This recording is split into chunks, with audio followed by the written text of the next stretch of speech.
Top quality और consistent performance के लिए सिर्फ सिल्वर पंप्स एंड मोटर्स, नाम याद रखना। સમાચારોની શરૂઆત કરીએ। મહારાષ્ટ્રમાં આજે મંત્રીમંડળનું વિસ્તરણ 35 થી 40 મંત્રીઓ શપથ લઈ શકે છે।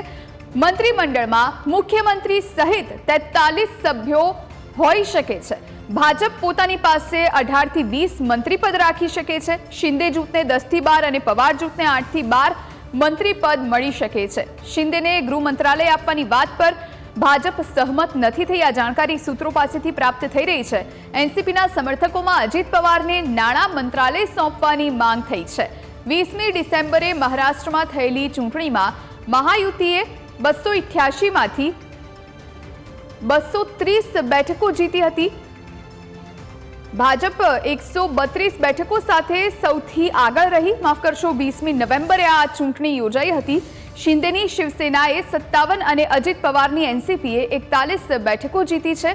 પરિણામના 12 થી 13 દિવસ બાદ દેવેન્દ્ર ફડણવીસને મુખ્યમંત્રી અને એકનાથ શિંદે તેમજ અજીત પવારને ઉપમુખ્યમંત્રી બનાવવામાં આવ્યા હતા। 5મી ડિસેમ્બરે તેમણે શપથ લીધા હતા અને હવે મહારાષ્ટ્રમાં મંત્રીમંડળના વિસ્તરણમાં કોને કયું ખાતું મળશે અને મહાયુતિમાં કયા પક્ષના કેટલા મંત્રીઓ હશે તેને લઈ અને આજે ચર્ચાનો અંત આવી જશે।